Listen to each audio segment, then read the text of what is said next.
आपण आधी past tense बघितला, प्रेझेंट टेन्स बघितला. आता आपण बघणार आहोत पास्ट टेन्स. तर पास्ट टेन्स मध्ये आपण पहिला टेन्स बघूया, इनडेफिनाइट पास्ट टेन्स म्हणजेच सिंपल पास्ट टेन्स. स्ट्रक्चर आहे subject verb two plus object, कर्ता क्रियापदाचं दुसरं रूप आणि कर्म. तर when do we use the simple past tense? Like again this is indefinite tense, means we don't know much about action. आपल्याला झालेल्या ॲक्शन बद्दल वी डोंट नो मच, आपल्याला बरीच माहिती नाही आहे. आपल्याला फक्त माहिती आहे की एखादी ॲक्शन पास्टमध्ये म्हणजे भूतकाळात झालेली आहे.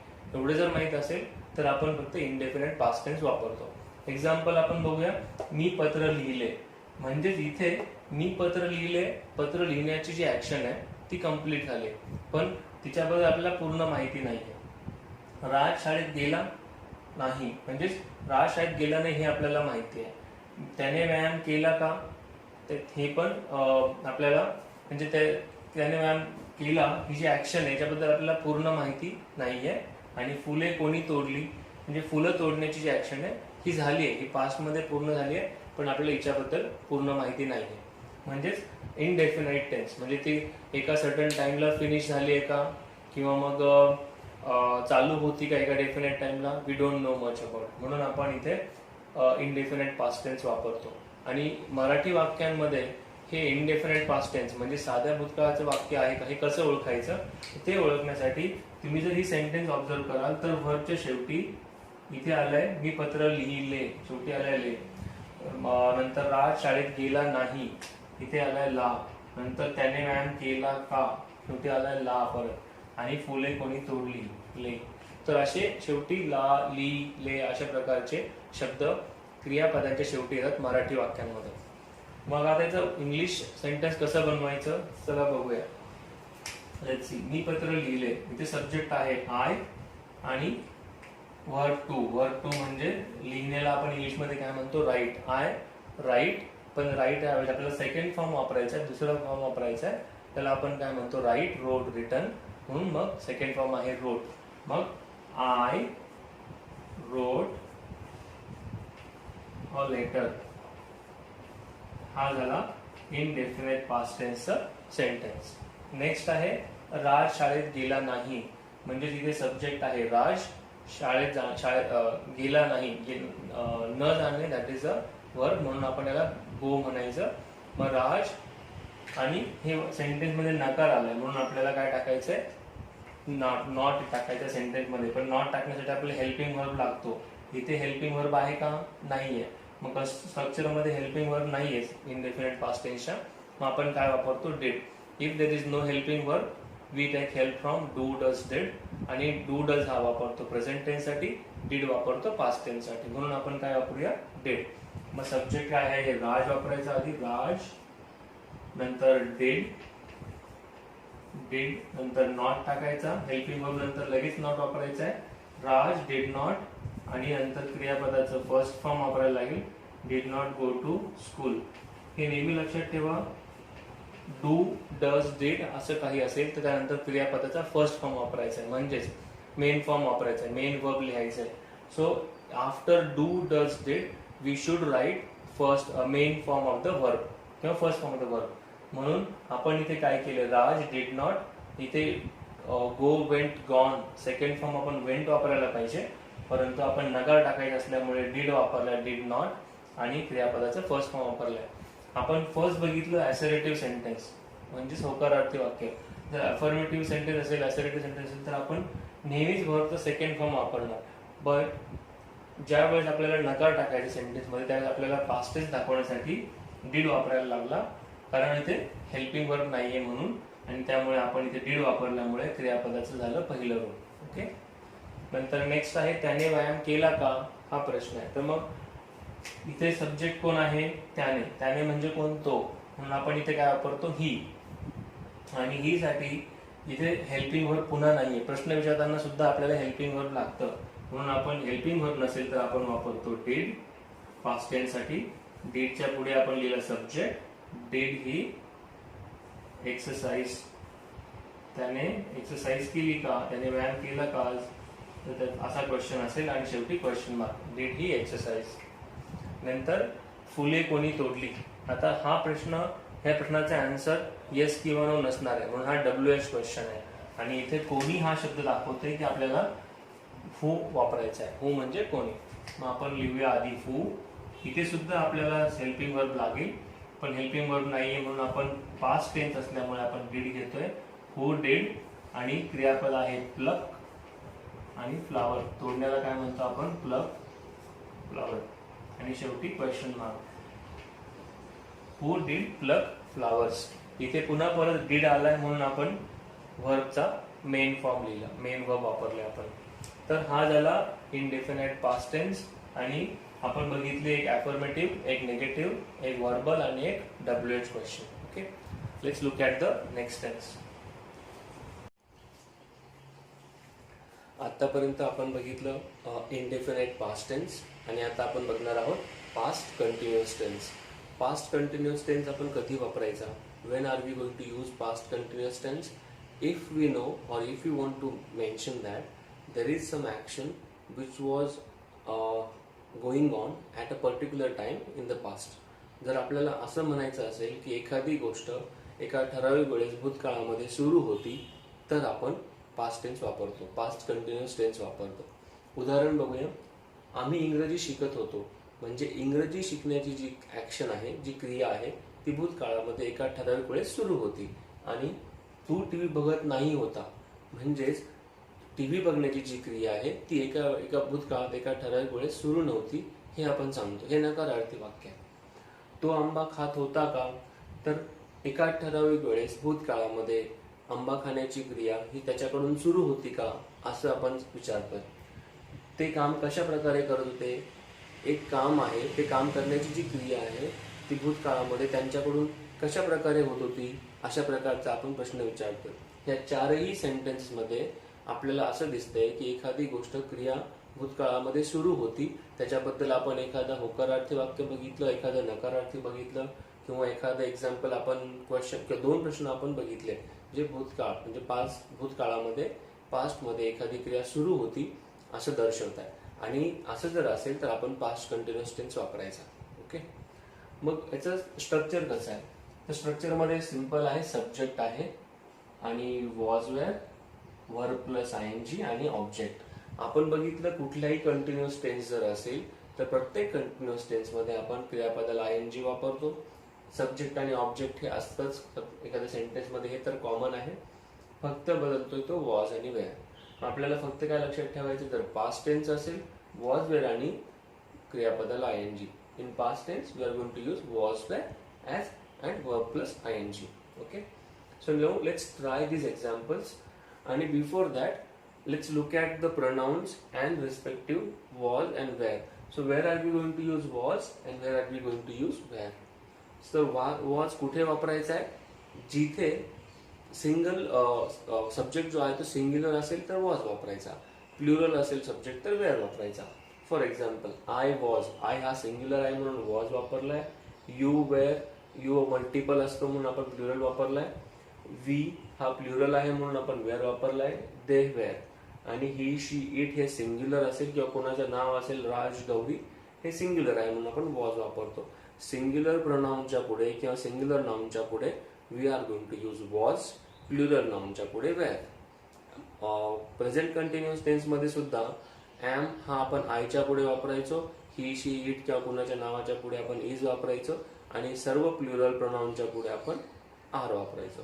तसंच इथे आरच्या ऐवजी आपल्याला पास्ट टेन्स आहे म्हणून वेअर वापरायचा आहे.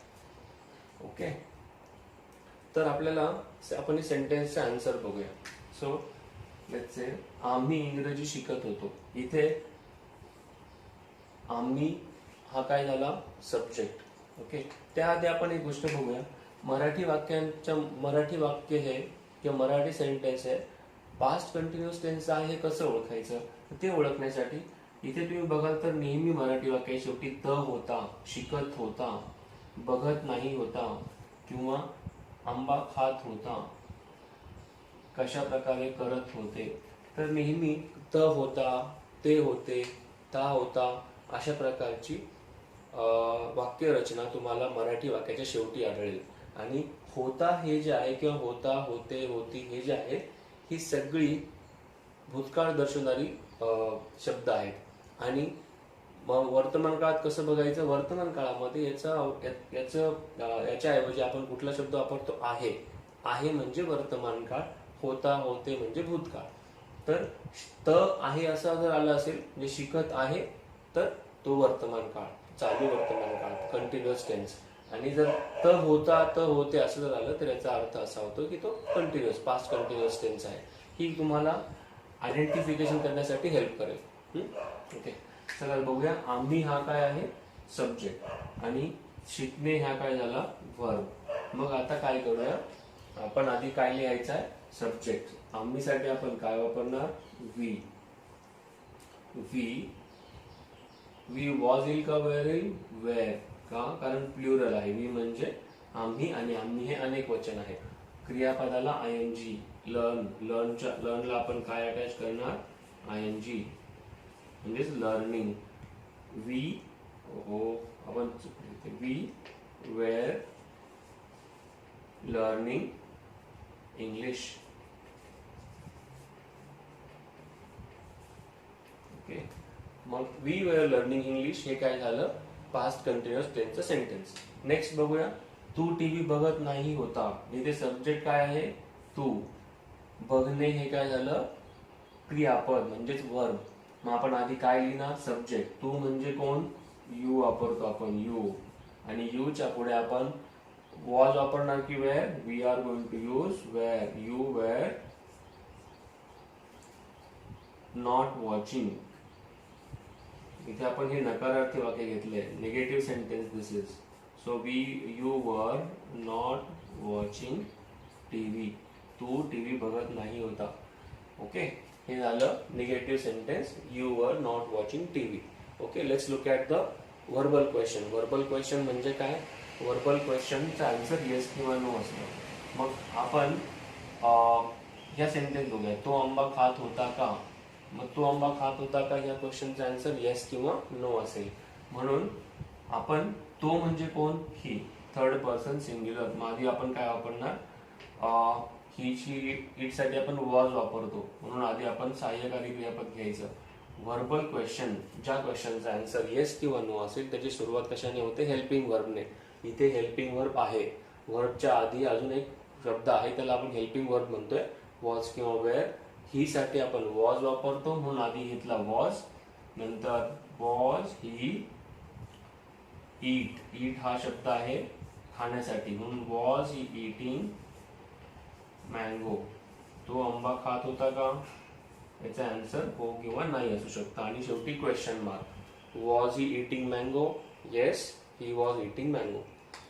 नेक्स्ट आहे, ते काम कशा प्रकारे करत होते. याचं उत्तर येस किंवा नो असेल का, नाही. Answer of this question would be descriptive. हे म्हणून याला WH क्वेश्चन म्हणायचं. तर इथे आपण WH कशा प्रकारे, हा जो वर्ड आहे हा आपल्याला दाखवतोय की आपल्याला ह्या शब्दासाठी आपल्याला WH वर्ड वापरायचा आहे. कशा प्रकारे म्हणजे कसं, आपण वापरणार हाऊ. मग आधी WH वर्ड लिहायचा, WH क्वेश्चन लिहिताना हाऊ. नंतर सब्जेक्ट काय आहे, कोण काम करतंय, ते. मग ते या शब्दासाठी आपण काय वापरतो, दे. दे म्हणजे ते, त्या, ती. मग इथे हाऊ, देच्या पुढे आपण वॉज वापरतो की वेअर, आपण वापरतो वेअर. म्हणून हाऊ, नंतर पुढे लिहायचं आहे हेल्पिंग वर्ब, हाऊ वर दे वर्किंग. ते कशा प्रकारे काम करत होते, मग आपण इंग्लिश मध्ये कसं म्हणायचं, हाऊ वर दे वर्किंग, आणि शेवटी क्वेश्चन मार्क. तर ही झाली 4 सेंटेन्सेस किंवा 4 एक्झाम्पल्स. आपण एक बघितलं अफर्मेटिव्ह, एक निगेटिव्ह, एक व्हर्बल क्वेश्चन, एक WH क्वेश्चन. तर अशा प्रकारे तुम्ही सुद्धा पास्ट कंटिन्युअस टेन्स आयडेंटिफाय करू शकता आणि तुमच्या मनातलं सेंटेन्स तुम्ही इंग्लिशमध्ये लिहू शकता. ओके, चला बघूया पुढचा tense.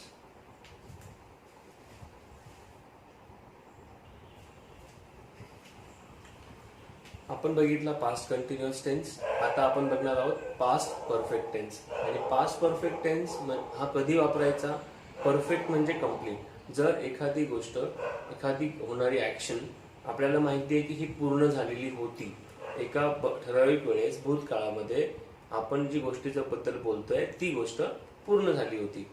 If one of the action that we are going to mention it was completed at a given time, then we are going to use past continuous tense. Okay, तर structure काय आहे या सेंटेन्सचं, या टाईपच्या टेन्सचं? Subject आधी घेणार आपण, had घेणार, नंतर वर्ब 3 आणि ऑब्जेक्ट. एक लक्षात ठेवा, ज्या वेळेस आपण परफेक्ट टेन्सचा विचार करतो त्यावेळेस कुठलाही परफेक्ट टेन्स असो आपण थर्ड फॉर्म वापरणार, म्हणजेच क्रियापदाचं तिसरं रूप वापरणार. And let's example write, wrote, written. तर रिटन हे तिसरं रूप आहे क्रियापदाचं. तर we are going to use third form of the verb. मग कुठलाही टेन्स असो, मग प्रेझेंट परफेक्ट टेन्स आणि पास्ट परफेक्ट टेन्स यांच्यामध्ये काय डिफरन्स आहे? फक्त हॅड हा जो हेल्पिंग वर्ब आहे हा वेगळा आहे. प्रेझेंट परफेक्ट टेन्स मध्ये आपण हॅव किंवा हॅज वापरत होतो, इथे मात्र आपण हॅड वापरतोय.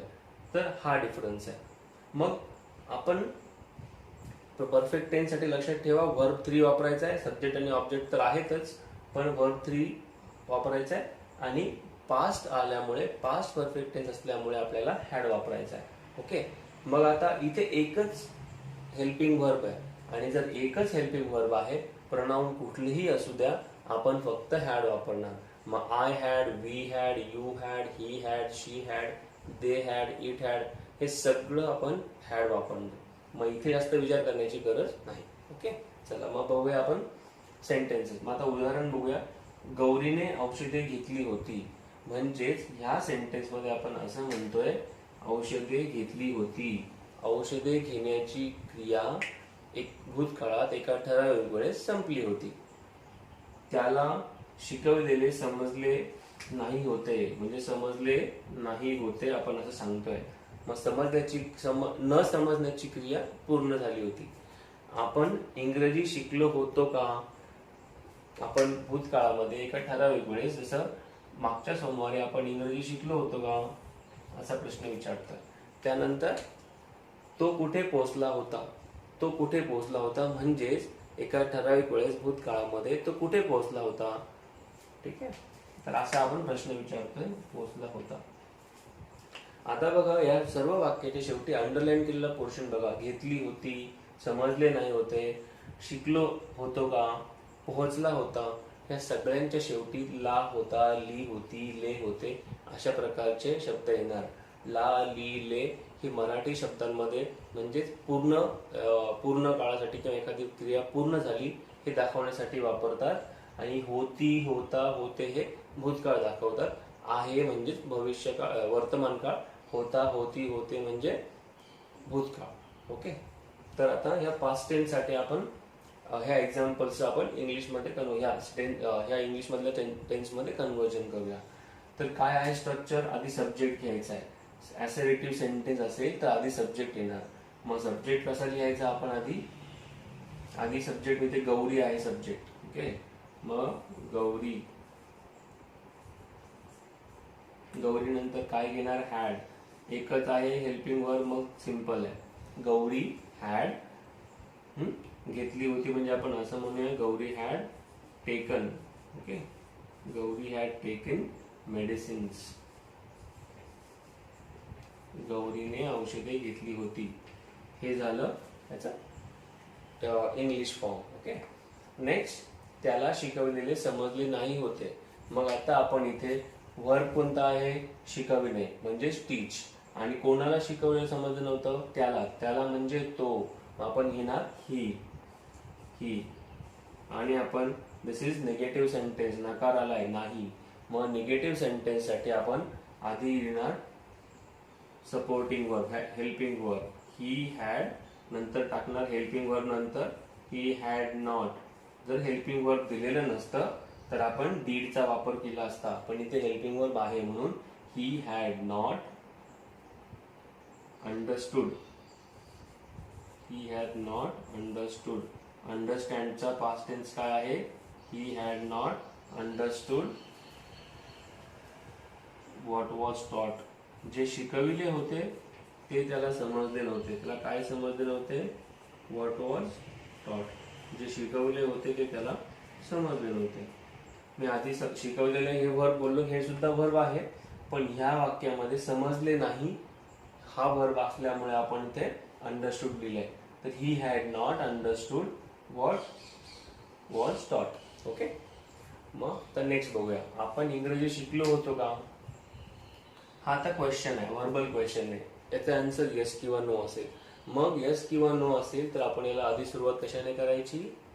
हेल्पिंग वर्बने. मग हेल्पिंग वर्ब आहे का इथे? आपण हॅड वापरतो या सेंटेन्स मध्ये, म्हणून आपण आधी लिहायचा हॅड. आणि आपण म्हणजे कोण? इंग्लिशमध्ये आपण कुठलं प्रोनाउन वापरतो? We. Had we. Had we. शिकण्याला काय म्हणायचं आपण? Had we learn. Third form, had we learn English. आपण इंग्लिश शिकलो होतो का? आणि शेवटी क्वेश्चन मार्क. आणि हे झालं याचं इंग्लिश सेंटेन्स. नंतर तो कुठे पोहोचला होता? आता इथे कुठे पोहोचणे, कुठे हा शब्द काय दाखवतो? WH word. कुठे म्हणजे वेअर. वेअर नंतर आपल्याला घ्यायचा असतो हेल्पिंग वर्ब. इथे हेल्पिंग वर्ब आहे का? हो आहे. मग आपण लिहिणार वेअर हॅड ही.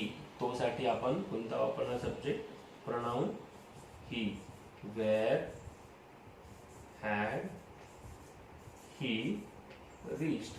तो कुठे पोहोचला होता? वेअर हॅड ही रीच्ड आणि क्वेश्चन मार्क. ओके, तर आपण बघितलं एक अफर्मेटिव्ह सेंटेन्स, एक निगेटिव्ह, एक व्हर्बल क्वेश्चन, एक WH क्वेश्चन. तुम्ही सुद्धा अशा प्रकारे भरपूर सारे एक्झाम्पल सॉल्व्ह करू शकता. स्ट्रक्चर लक्षात ठेवा आणि हा टेन्स खूप सोपा आहे. तर आता आपण बघितला पास्ट परफेक्ट टेन्स. चला बघूया last past perfect continuous tense. Okay,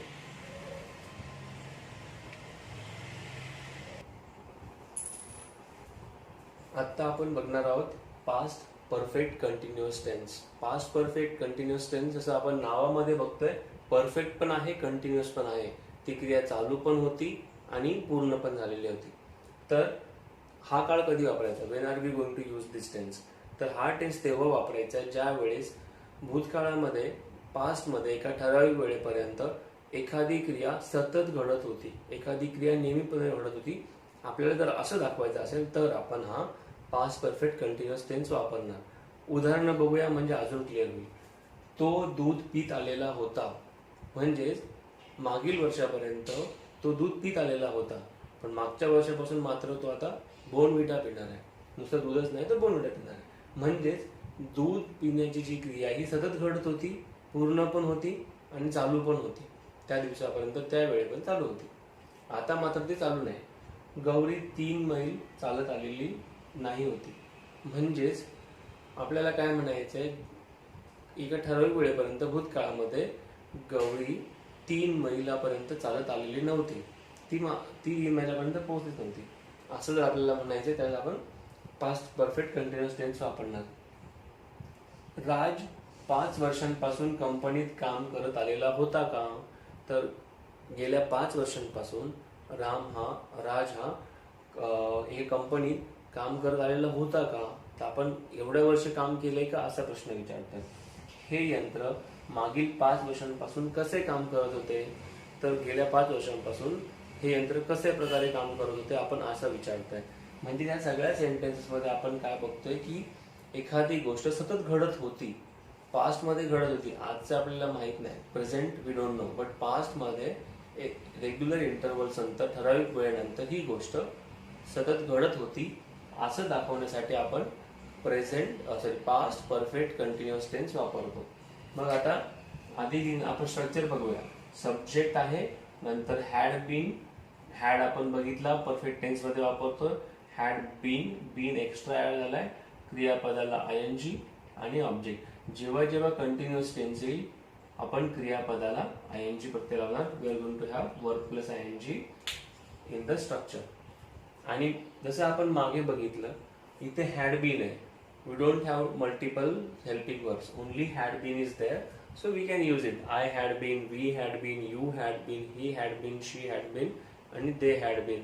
अशा प्रकारे आपण हॅड बीनचा वापर प्रत्येक वर्बच्या पुढे, प्रत्येक सब्जेक्टच्या पुढे करू शकतो. मग आता एक्झाम्पल्स आपण इंग्लिश सेंटेन्सचे एक्झाम्पल्स जे आहेत ते आपण इंग्लिशमध्ये कन्वर्ट करूया. तो दूध पीत आलेला होता. तो म्हणजे कोण? ही, आपण आधी लिहिणार ही, ही नंतर काय लिहायचं आहे, हॅड बीन. सब्जेक्ट नंतर आपण काय लिहिणार, had been. He had been. पिणे, पिणे हे काय झालं, वर्ब. मग he had been drinking milk. He had been drinking milk. Okay, हे झालं याचं इंग्लिश मधलं sentence, he had been drinking milk. नंतर नेक्स्ट आहे, गौरी 3 मैल चालत आलेली नव्हती. या सेंटेन्स मध्ये आपल्याला नकार टाकायचा आहे. नकार टाकण्यासाठी, नॉट वापरण्यासाठी आपल्याला काय पाहिजे असतं, हेल्पिंग वर्ब. इथे हेल्पिंग वर्ब आहे का, हो आहे. मग आपण कसं लिहिणार, इथे आधी लिहिणार आपण सब्जेक्ट. सब्जेक्ट काय आहे, गौरी. गौरी नंतर वापरणार हॅड, नंतर वापरणार not, had not been. Walking, वर्बला काय वापरायचं, ING. He Gauri had not been walking for 3 miles. Okay, Gauri had not been walking for 3 miles. 3 मैलापर्यंत चालत आलेली नव्हती. आता आपल्याला बघायचं आहे व्हर्बल क्वेश्चन. राज 5 वर्षांपासून या कंपनीत काम करत आलेला होता का, याचा आन्सर येस किंवा नो असेल. म्हणून आपण याचं हेल्पिंग वर्ब शोधायचं आणि सेंटेन्सची सुरुवात हेल्पिंग वर्बने करायची. मग आता कसं बोलणार आपण, हॅड, आपण बघणार आधी लिहिणार हॅड, नंतर subject had Raj been working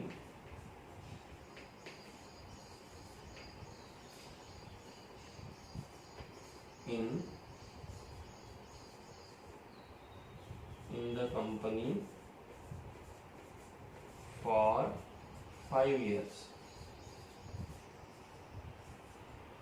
okay, आपण म्हणतोय had Raj been working in the company for 5 years. Raj 5 वर्षांपासून कंपनीत काम करतो आहे का, असा क्वेश्चन आहे. ओके, नेक्स्ट बघूया, हे यंत्र मागील 5 वर्षांपासून कसे काम करत होते. मग कसे काम करत होते म्हणजेच हाऊ. आपण WH क्वेश्चन वापरणार आहे, हाऊ. मग हा इथे हाऊ लिहिल्यानंतर आपण काय करणार, आधी लिहा हाऊ, नंतर पुन्हा परत आपल्याला हेल्पिंग वर्ड लागेल हाऊ हॅड.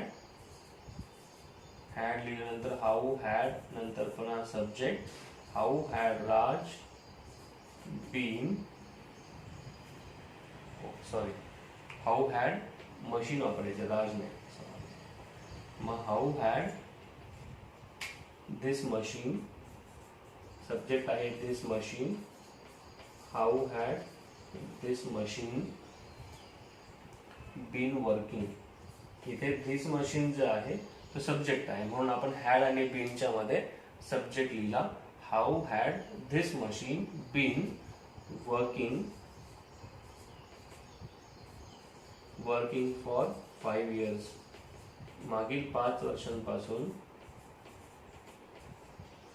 हे मशीन कशा प्रकारे काम करते, how had been this machine working for 5 years. Okay, अशा प्रकारे आपण याचे इंग्लिश मध्ये सेंटेन्स बनवू शकतो. ओके, मग लक्षात ठेवा, structure subject had been verb plus ING आणि ऑब्जेक्ट असं असेल तर तुम्ही या सेंटेन्सचे सेंटेन्स बनवू शकता.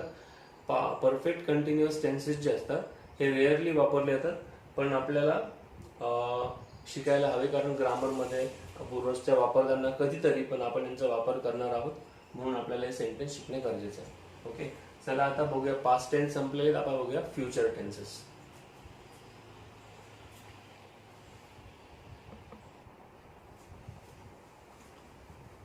आता आपण बघणार आहोत फ्युचर टेन्स, आणि पहिला टेन्स आहे इनडेफिनाइट फ्युचर टेन्स, म्हणजेच सिंपल फ्युचर टेन्स असेही आपण याला म्हणतो. आणि हा आहे फ्युचर टेन्सचा साधा साधा साधा भविष्यकाळ असं आपण म्हणू याला. आणि एक लक्षात ठेवा, जेव्हा जेव्हा आपण फ्युचर टेन्सचा विचार करतो कुठल्याही भविष्यकाळाच्या सेंटेन्समध्ये, in every future tense sentence we should be able to see shall or will. Shall आणि विल शिवाय फ्युचर टेन्स होत नाही, त्यामुळे नेहमी शॉल आणि विल हा फ्युचर टेन्स मध्ये यायलाच हवा. तर स्ट्रक्चर कसं आहे, स्ट्रक्चर मध्ये आधी आपण लिहिलंय subject. First we will have subject, shall will, नंतर आहे वर्ब वन आणि ऑब्जेक्ट. हे अशा प्रकारचं स्ट्रक्चर असेल. आणि इनडेफिनेट टेन्स आहे त्यामुळे याचा वर्ब वन आहे आणि शाल विल आपण वापरलाय फ्युचर टेन्स दाखवण्यासाठी. महाकाळ कधी वापरायचा? ज्या वेळेस आपण ज्या गोष्टीबद्दल, ज्या क्रियेबद्दल बोलणार आहोत त्या क्रियेबद्दल आपल्याला पूर्ण माहिती नाहीये आणि ती भविष्यात होणार आहे. अशा वेळेस आपण अशी गोष्ट मेन्शन करण्यासाठी आपण भविष्यकाळ म्हणजे साधा भविष्यकाळ म्हणजे इनडेफिनाइट फ्युचर टेन्स वापरतो. तर काही एक्झाम्पल्स बघूया. जसं मी अभ्यास पूर्ण करेन. मी अभ्यास पूर्ण करेन म्हणजे भविष्य काळामध्ये मी अभ्यास पूर्ण करणार आहे. What is the action here? Completing study. Completing study बद्दल आपल्याला म्हणजे कम्प्लिटिंग स्टडी ही जी ऍक्शन आहे याच्याबद्दल आपल्याला we don't know much information. ती क्रिया चालू असेल, पूर्ण झाली असेल ठराविक वेळेस, वी डोंट नो दॅट. पण पूर्ण होणार आहे असं आपल्याला म्हणायचं. That's why we are using indefinite future tense. Next example, Raj नाशिकला पोहोचणार नाही. राज नाशिकला पोहोचणार नाही. पोहोचणे ही ऍक्शन आहे. Reaching is an action in the sentence, but we don't have much information. But what we are trying to say is he won't reach. So राज नाशिकला पोहोचणार नाही. तो रडेल का? तो रडेल म्हणजे रडणं, क्राय इज अन ऍक्शन. या ऍक्शन बद्दल वी डोंट नो मच, आपल्याला पूर्ण माहिती नाहीये. परंतु तो रडेल असं आपल्याला म्हणायचंय म्हणून आपण इथे इनडेफिनाइट फ्युचर टेन्स वापरणार आहे. भविष्यात होणारी घटना आहे म्हणून आपण इनडेफिनाइट फ्युचर टेन्स. आपण कुठे खेळणार? ही फ्युचर मध्ये होणारी भविष्यात होणारी घटना आहे, क्रिया आहे. प्लेइंग, खेळणे म्हणजेच प्लेइंग. तर ह्या क्रियेबद्दल we don't know much information, but we just know that it is going to happen in future. Okay. जर अशा प्रकारचे सेंटेन्सेस असतील तर आपण इनडेफिनाइट फ्युचर टेन्स वापरायचा आहे. मग आता या सेंटेन्सेसचा आपण इंग्लिश सेंटेन्स बनवूया. इथे पहिले आपण शोधणार आहोत subject. Find the subject and that is me म्हणजे I.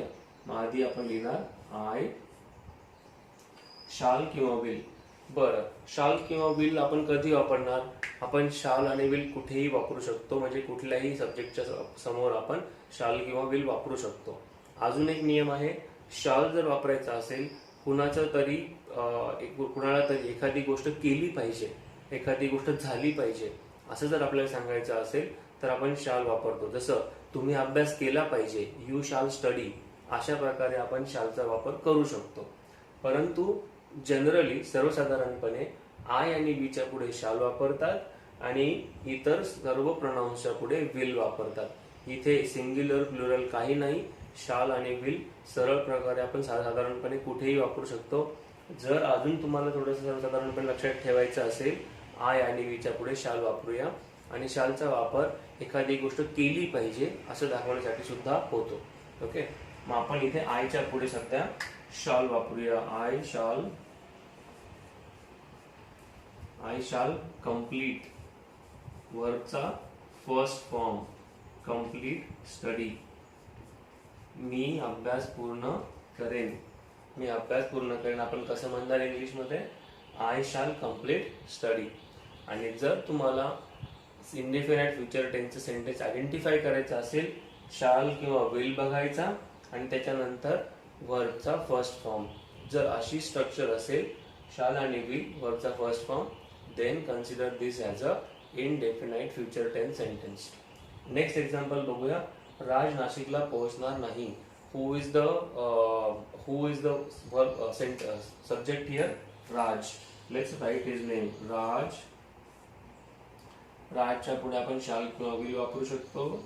Let's write will not. नकार टाकायचा आहे म्हणून it's a negative sentence, that's why we are going to use not. Raj will not. पोहोचणे म्हणजे आपण इंग्लिशमध्ये त्याला म्हणतो reach. Raj will not reach. First form of the verb. Raj will not reach Nashik. राज नाशिकला पोहोचणार नाही म्हणजेच Raj will not reach Nashik. अशा प्रकारे आपण इंग्लिशमध्ये सेंटेन्स लिहू शकतो. नेक्स्ट इज तो रडेल का? मग तो रडेल. आता हा व्हर्बल क्वेश्चन, याचा आन्सर येस किंवा नो असेल. मग सुरुवात कशाने करायची? We will start with helping verb. Do we have helping verb? Yes, we do have helping verb. Shall किंवा विल. मग आपण कुठला वापरणार, इथे वापरणार आपण विल. मग सुरुवात करूया विलने. Let start with will. Will subject आहे ही, विल ही वर्बचा first form cry, will he cry आणि क्वेश्चन मार्क हा झाला क्वेश्चन. तो रडेल का या सेंटेन्स साठी किंवा क्वेश्चन साठी. तो रडेल का, विल ही क्राय. नेक्स्ट आहे आपण कुठे खेळणार. आपण नेहमी बोलतो हे अशा प्रकारचे सेंटेन्स. आपण कुठे खेळणार, मग आपण इथे कुठे हा झाला WH वर्ड आणि त्याच्यासाठी आपण काय वापरतो, वेअर. हेल्पिंग वर्ब पाहिजे आपल्याला, वेअर, विल. आपण म्हणजे we, where will we play. बघा हे सेंटेन्स आपण नेहमी रोजच्या बोलण्यात वापरतो. आपण सहज प्रकारे असे सेंटेन्स बनवू शकतो. वेअर विल वी प्ले, आपण कुठे खेळणार. मग आपण बघितलं इनडेफिनेट फ्युचर टेन्स, त्याचं स्ट्रक्चर. एक एक्झाम्पल अफर्मेटिव्ह सेंटेन्स, एक निगेटिव्ह सेंटेन्स आणि एक वर्बल क्वेश्चन, WH क्वेश्चन. अशा प्रकारे तुम्ही सुद्धा सेंटेन्सेस बनवू शकता. ओके, चला बघूया नेक्स्ट टेन्स.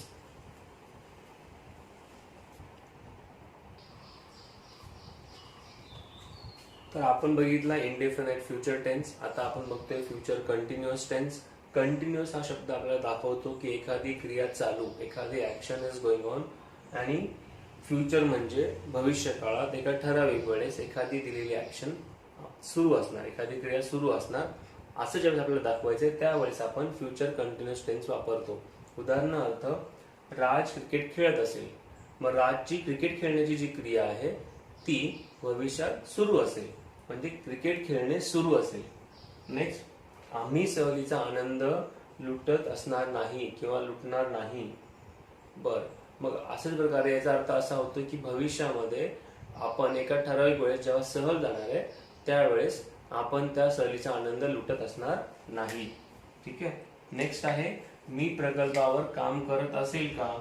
तर प्रकल्पावर काम करण्याची जी क्रिया आहे ती, काम करण्याची क्रिया ती चालू असेल का माझ्याकडून भविष्यात एका ठराविक वेळेस. का मी प्रकल्पावर काम करत असेल का, will I be working on a project, एका प्रोजेक्टवर माझं काम चालू असेल का. नंतर आपण सुट्ट्यांमध्ये काय करत असणार, म्हणजे आपण या सुट्ट्यांमध्ये काय करत असणार असं आपण विचारतोय. म्हणजेच हे सर्व सेंटेन्सेस मध्ये आपण काय बघतोय की जी ऍक्शन जी आहे म्हणजे खेळणे, आनंद लुटणे, काम करणे, काय करायचंय, हे सगळ्या गोष्टी चालू असतील का असं आपण बघतोय. आपण ते मेन्शन करतोय की भविष्यामध्ये ह्या ऍक्शन्स चालू असणार. मग हे सेंटेन्स बनवताना स्ट्रक्चर काय असेल, सब्जेक्ट आहे नेहमीप्रमाणे, शाल विल, फ्युचर टेन्स आहे म्हणून शाल विल तर येणार आणि पुढे आपण टाकणार आहे बी. प्रेझेंट कंटिन्युअस टेन्स मध्ये आपण वापरतो am are. Past continuous tense मध्ये आपण वापरतो was were. Future continuous tense मध्ये मात्र शाल विल नंतर आपण फक्त बी वापरतो आणि वर्ब प्लस ING आणि नंतर ऑब्जेक्ट. वर्ब प्लस ING कारण कंटिन्युअस टेन्स आहे म्हणून वर्ब प्लस ING. मग प्रोनाउन्सच्या पुढे आपण कसा वापरायचा आहे, शाल वापरायचा की बी वापरायचा आहे. आपण बघितलं आपण शाल किंवा विल काहीही वापरू शकतो. शाल विल आणि पुढे बी वापरायचा आहे आणि सेंटेन्स आपण लिहू शकतो. सर्वसाधारणपणे आयच्या पुढे शाल आणि वीच्या पुढे शाल वापरतात. मग आय शाल बी आणि वी शाल बी अशा प्रकारे आपण मेन्शन करू शकतो. ठीक आहे. मग त्याला पहिलं जे एक्झाम्पल आहे त्याचं आपण इंग्लिशमध्ये सेंटेन्स बनवूया. राज क्रिकेट खेळत असेल. खेळणे हा क्रिया आहे, playing is a verb here and Raj is a subject. मग आधी आपण लिहिणार Raj. Let's write Raj. Subject shall किंवा विल, आपण इथे लिहूया विल. राज विल बी, वर्बला ING म्हणजेच playing. Raj will be playing. What he will be playing? Cricket. Okay. Raj will be playing cricket. Next sentence, आम्ही सहलीचा आनंद लुटत असणार नाही. इथे नेगेटिव्ह सेंटेन्स आहे, नॉट टाकायचा आहे. पण स्टार्ट मात्र या सेंटेन्सची सब्जेक्टनेस होणार आहे. आम्ही म्हणजे कोण, we. We shall, we shall आणि नॉट आपण पहिले, नॉट आपण हा हेल्पिंग वर्ब नंतर लगेच टाकतो. We shall not be. आनंद लुटण्याला आपण काय म्हणतो, we shall not be enjoying. We shall not enjoying the trip. आपण ट्रिपचा आनंद घेऊ शकणार नाहीये कारण कदाचित या वर्षी आपल्याला ट्रिपला जाता येणार नाहीये. म्हणून आपण काय म्हणतोय की we shall not be enjoying the trip. आपण सहलीचा किंवा आम्ही सहलीचा आनंद लुटू शकणार नाही कारण या वर्षी आम्ही सहलीला जाणारच नाहीये. असं जर म्हणायचं असेल तर आपण अशा प्रकारे इंग्लिशमध्ये मेन्शन करू शकतो. नेक्स्ट आहे मी प्रकल्पावर काम करत असेल का. मग इथे याचा आन्सर येस किंवा नो आहे म्हणजेच हा वर्बल क्वेश्चन आहे आणि ह्या क्वेश्चनची सुरुवात कशाने होते, हेल्पिंग वर्बने. मग मी म्हणजे कोण, आयच्या पुढे आपण वापरतो शाल. मग आपण कसं म्हणणार, आधी वापरणार शाल, नंतर करता शाल, नंतर शाल आय बी, कारण इथे आपण स्ट्रक्चर प्रमाणे बी घेतोय. शाल आय बी वर्किंग, क्रियापदाला आयएनजी, शाल I be working on project. Future मध्ये एका ठराविक वेळेस मी प्रोजेक्टवर काम करत असेल का, shall I be working on a project किंवा will I be working on a project आपण असं म्हणू शकतो. शाल आपण कुणाची परमिशन मागण्यासाठी सुद्धा वापरतो. तर ठीक आहे, आपण सुट्ट्यांमध्ये काय करत असणार असं आपल्याला विचारायचं आहे. मग आपण म्हणजे कोण, आम्ही किंवा वी. मग आपण कसं म्हणणार, इथे आधी आपण काय करत असणार म्हणजे व्हॉट. आधी लिहूया व्हॉट शाल वी, शालच्या नंतर सब्जेक्ट घेतला, सब्जेक्ट नंतर वापरला be. What shall we be doing in holidays किंवा ड्युरिंग हॉलिडेज असं म्हणू शकतो आपण. What shall be doing holidays. Okay, तर अशा प्रकारे आपण फ्युचर कंटिन्युअस टेन्सचे आपण सेंटेन्सेस बनवू शकतो. लक्षात ठेवा, शाल विल आणि बी हे या टेन्समध्ये येणार. कंटिन्युअस आहे म्हणजे वर्बला आयएनजी येणार. आणि आपण बघितलं पॉझिटिव्ह, निगेटिव्ह आणि वर्बल क्वेश्चन आणि WH क्वेश्चन. तुम्ही अशा प्रकारे सेंटेन्स बनवा आणि आता आपण पुढचा टेन्स बघूया. Okay, thank you.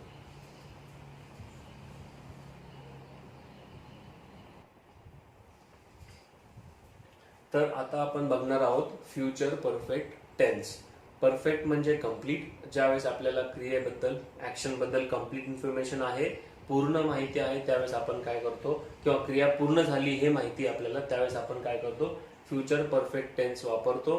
म्हणजेच उदाहरणार्थ बघूया आपण, मी हे पुस्तक संपविलेले असेल. संपविलेले म्हणजे वाचून संपविलेले असेल असं म्हणायचंय. तर पुस्तक वाचण्याची जी क्रिया आहे ती संपलेली असेल असं आपण या सेंटेन्स मध्ये म्हणतोय. भविष्यात एका ठराविक वेळेस हे पुस्तक वाचून संपलेले असेल.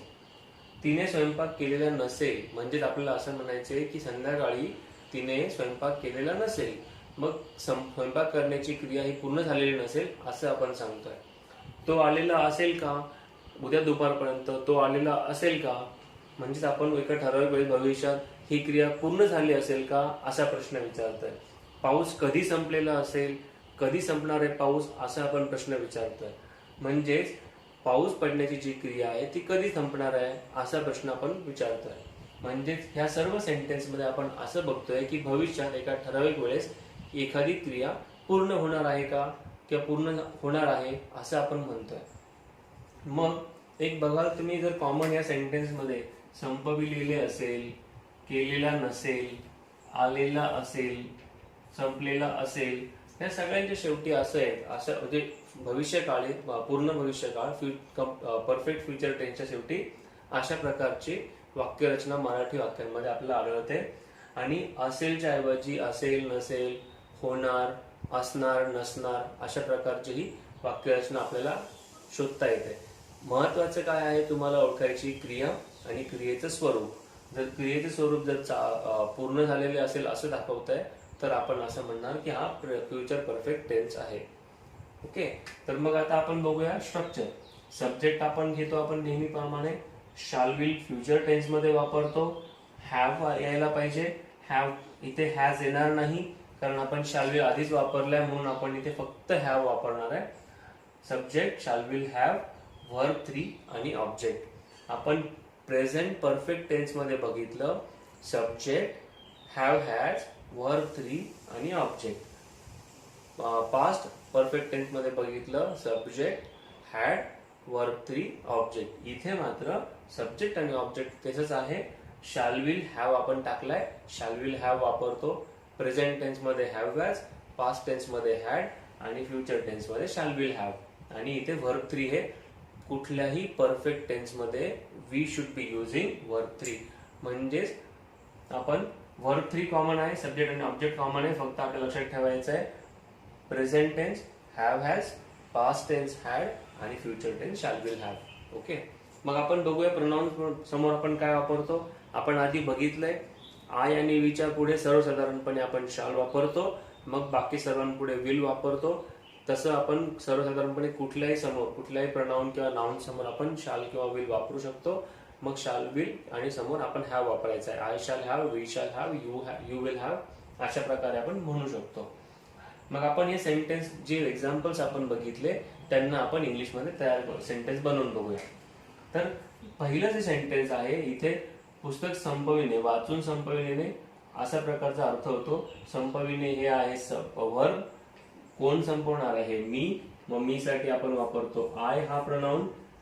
आयच्या पुढे आपण लिहिणार आय, त्याच्या पुढे लिहिणार आपण शाल, नंतर लिहिणार have. I shall have finished this book. मी हे पुस्तक संपविलेले असेल. I shall have finished this book. Subject shall have, verb 3, object. Okay. तिने स्वयंपाक केलेला नसेल. इथे नकार वापरायचा आहे. लक्षात ठेवा शाल आणि विल यांच्या नंतर नॉट लिहायचा, नंतर हॅव लिहायचा आहे. म्हणजे आपण काय म्हणणार शी, तिने म्हणजे आपण इथे शी लिहिणार आहे. शी विल लिहिणार आपण आधी हेल्पिंग वर्ब, नंतर वापरणार not. She will not have. आणि स्वयंपाकाला आपण काय म्हणतो cook. She will not have cooked. एवढं सुद्धा पुरेसं आहे. शी विल नॉट हॅव कुक्ड म्हणजे आपण काय म्हणतोय, आपण शी विल नॉट हॅव कुक्ड म्हणजे तिने स्वयंपाक केलेला नसेल असं आपण म्हणतोय.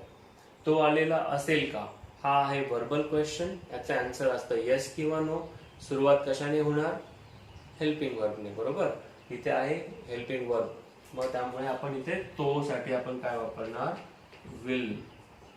विल, विल ही आपण वापरणार सब्जेक्ट, नंतर वापरणार विल ही हॅव. पुढे काय आहे विल ही हॅव, वर्बचा third form will he have arrived. तो आलेला असेल का आणि शेवटी question mark. Will he have arrived हे आपण नेहमी वापरतो. पाऊस कधी संपलेला असेल. कधी म्हणजे व्हेन.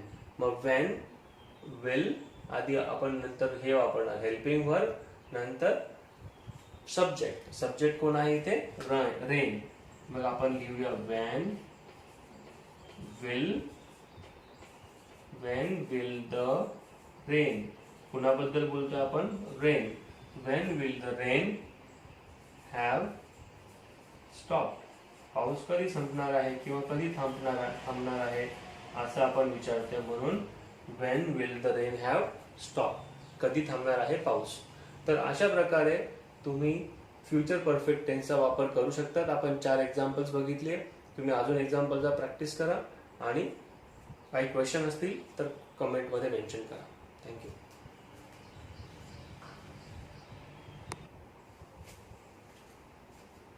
आता आपण बघणार आहोत फ्युचर परफेक्ट कंटिन्युअस टेन्स. म्हणजेच future perfect continuous tense perfect पण आहे, कंटिन्युअस पण आहे. आपण हे बघितलंय प्रेझेंट परफेक्ट कंटिन्युअस टेन्स मध्ये आणि पास्ट परफेक्ट कंटिन्युअस टेन्स मध्ये. जसं आधी मेन्शन केलंय हा जो काळ आहे हा खूप रेअरली वापरला जातो. त्यामध्ये फ्युचर परफेक्ट कंटिन्युअस टेन्स ही तर खूप दूरची शक्यता आहे. मग कधी वापरायचा हा काळ?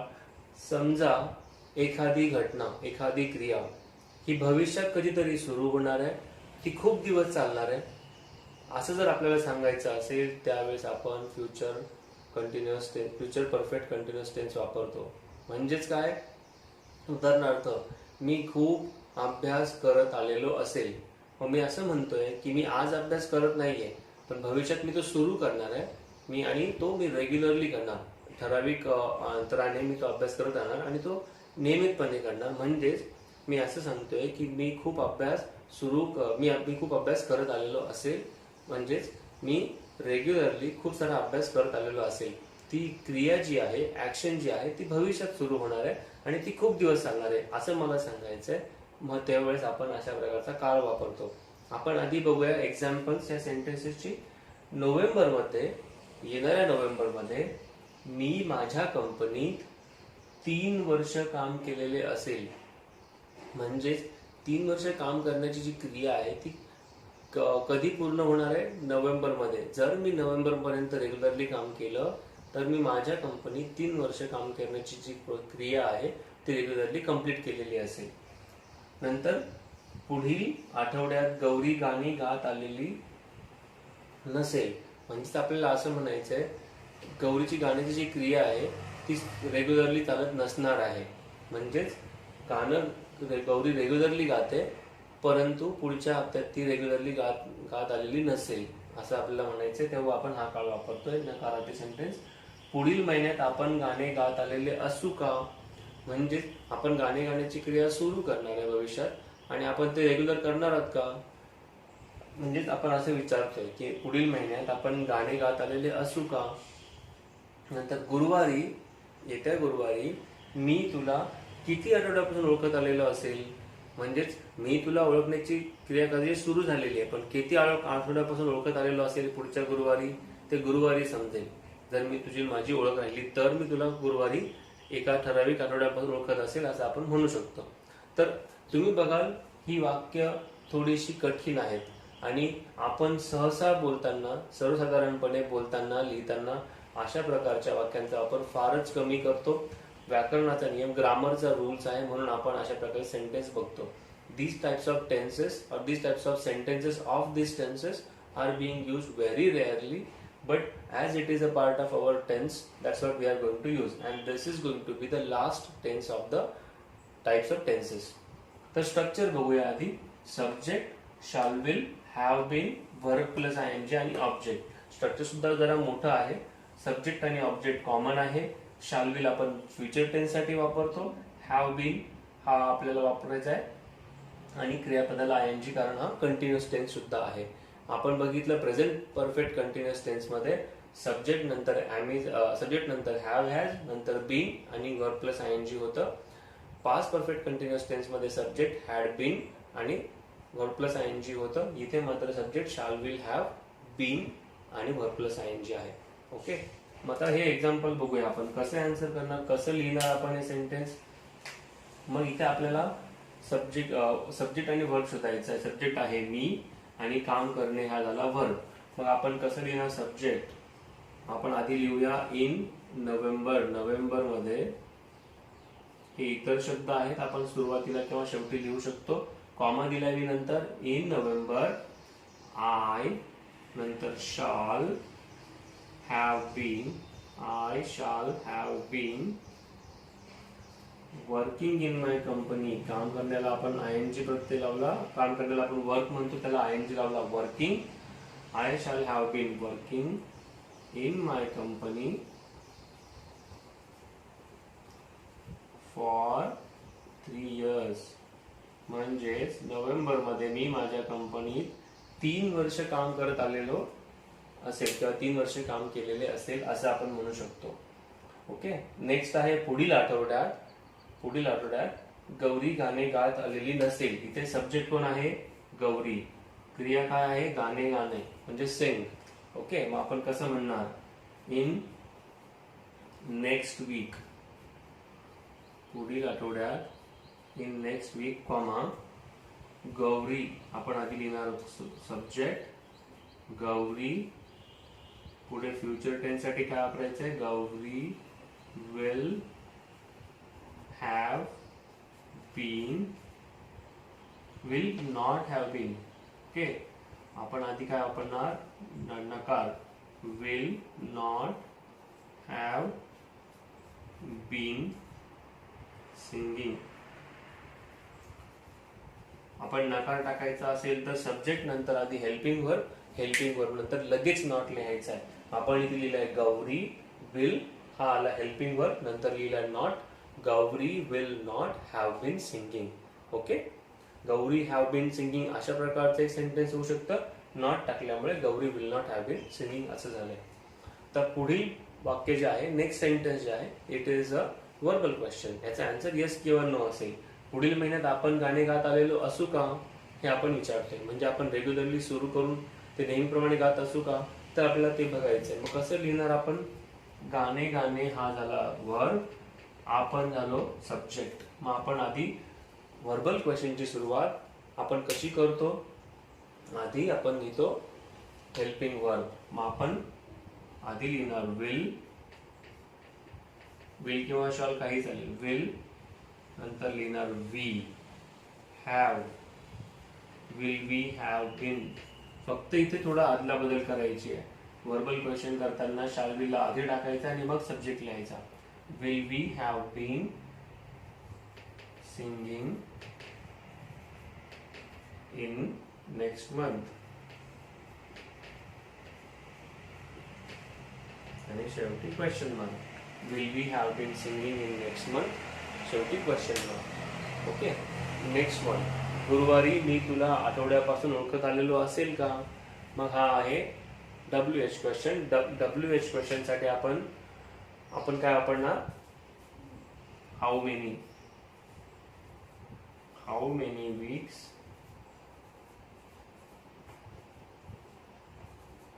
Will I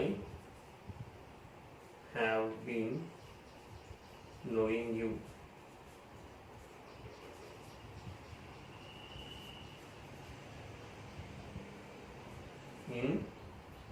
On Thursday. आपण कसं म्हणतोय, ऑन थर्सडे. आपण ऑन थर्सडे हा सुरुवातीलाही लिहू शकतो. इथे जरा मला जागा कमी पडते म्हणून आपण असं लिहिलंय की आपण ऑन थर्सडे जो आहे, गुरुवार जो आहे, आपण सुरुवातीला घेऊ शकतो, शेवटी घेऊ शकतो. How many weeks will I have been knowing you on Thursday. गुरुवारी मी तुला किती आठवड्यापासून ओळखत असेल, आपण कसं म्हणतो इंग्लिशमध्ये, how many weeks will I have been knowing you on Thursday. Okay, तर हे होतं फ्युचर परफेक्ट कंटिन्युअस टेन्स. हा टेन्स आधी सांगितल्याप्रमाणे फार रेअरली वापरला जातो, ग्रामरमध्ये आहे म्हणून आपण बघितलं. याच्यानंतर तुम्ही अजून प्रॅक्टिस कराल तर तुम्हाला सोपा वाटेल. आतापर्यंत आपण बघितले 12 tenses, 4 main types, indefinite, continuous, perfect आणि परफेक्ट कंटिन्युअस. आणि 3 टाइप कोणते आहेत, पास्ट टेन्स, प्रेझेंट टेन्स आणि फ्युचर टेन्स. असे टोटल आपण यांचे 12 टेन्सेस आपण बघितले, त्यांचे एक्झाम्पल बघितले, स्ट्रक्चर बघितले.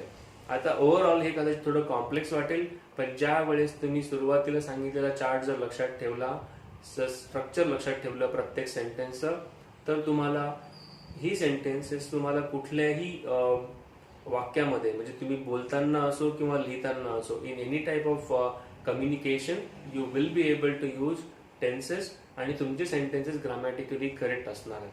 ओके, काही क्वेश्चन्स असतील तर प्लीज कळवा आणि thank you for your time. Have a good day.